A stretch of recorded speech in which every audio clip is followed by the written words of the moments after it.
Hey guys, so today I want to talk to you about the upcoming Sony Spider-Man film, Kraven's Last Hunt. Now what makes this film so interesting is that no one really cares about it.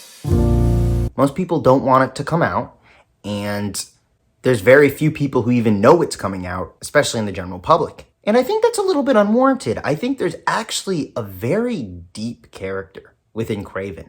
And it's a character that doesn't necessarily need Spider-Man to exist. But before we get into the video, I'd love it if you guys could subscribe and hit that bell icon. Today we're gonna shoot for 5 subscribers, so I'd love to get 5. Anyways, Kraven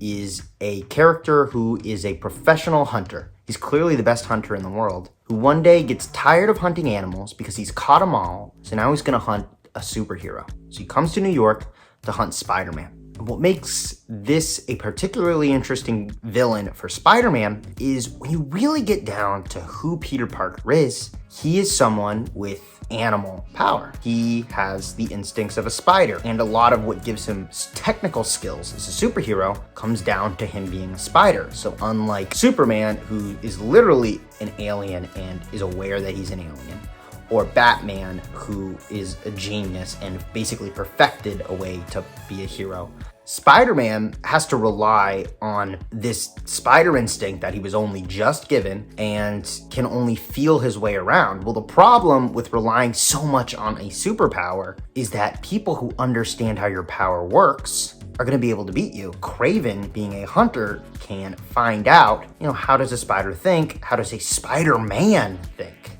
And that's why he ended up being a villain for Spider-Man, and he's probably within the top 10 most iconic Spider-Man villains for that reason. But it wasn't until the comic, Kraven's Last Hunt, that the character kind of got this reevaluation, and all of a sudden there was this depth to him that no one saw before.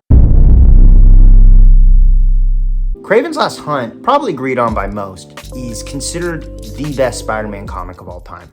Some spoilers here, but the main premise of it is that Kraven finally catches and presumably kills Spider-Man. Now, what happens to the greatest hunter in the world after he catches his final prey? What did he have to become to do that, and where does that leave him? Most people view a hunter as a very single-minded, doesn't have a lot of split motivations. A hunter doesn't second-guess himself. Super competitive people can't second-guess themselves. That's what puts them at the top of their game, because they're single-minded. Whatever chemicals are in their brain orient them to be a specific way. The problem with this isn't a particularly interesting character. Interesting characters often second-guess themselves. Interesting characters are often full of contradictions. Because of this, most people think, all right, well, if you're not doing specifically Kraven's Last Hunt, this character doesn't work on their own.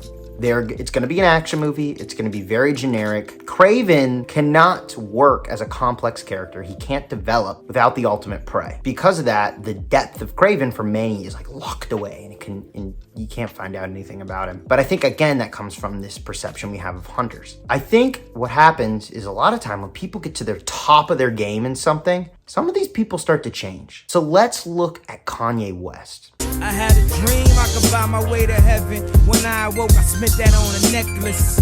Kanye West, I would at least say he's in the top 5, and he has been for decades now. But Kanye comes off as a person who is somewhat disturbed and very unhappy with their life. And they're constantly jumping around to different projects. You'd think someone who, was single-minded enough to get to the top of their game wouldn't have so many conflictions. But Kanye does. If I were to tell you that an artist did hip-hop, but then one day switched to Christian music, people's first assumptions would be, well, they failed at traditional hip-hop and jumped to Christian. But if I told you it was Kanye, the narrative would change to, oh, well, he no longer found fulfillment in traditional hip-hop, so now he did Christian hip-hop. Success changes how we view a person's motivation. What I think really happened with Kanye was that he is a very self-driven person who infrequently reevaluated their position. So when they did finally get to that point of ultimate success, a lot of their changes might seem very flippant to us. But that's because they didn't receive the same sort of failure and pushback that the average person would have had early on. So they haven't really built the groundwork to know why they're motivated to do anything, so they're constantly jumping around to new things. The same can be said for Kraven. But, how can you have that character go through that transformation without hunting a Spider-Man character? Now, hypothetically, let's say they don't do that in this film. What'll make it kind of interesting is, let's take a hunter who's living, and there's no superheroes.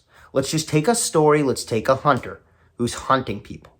And he lives a very, very straightforward life. He wants to be the best hunter in the world, so he's hunting as many people as he can.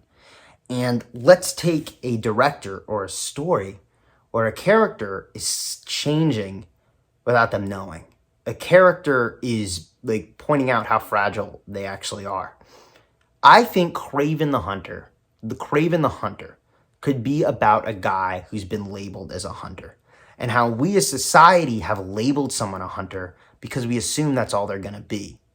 And they change very radically. And if someone is motivated, they're so motivated to become a hunter, what's stopping them from becoming anything else? And a lot of it is naive. They're naive. Kraven in Kraven Last Hunt is naive to the way the world actually works. He's like a child in many ways. You know how someone stops being naive. They have life experiences. How long do we wait before the most potentially destructive people in the world have a life experience that puts them in a different direction? If they end up becoming worse, what if they end up becoming better? It's worth worrying about highly motivated people. It's worth worrying about a Kraven the Hunter. Hopefully that makes sense.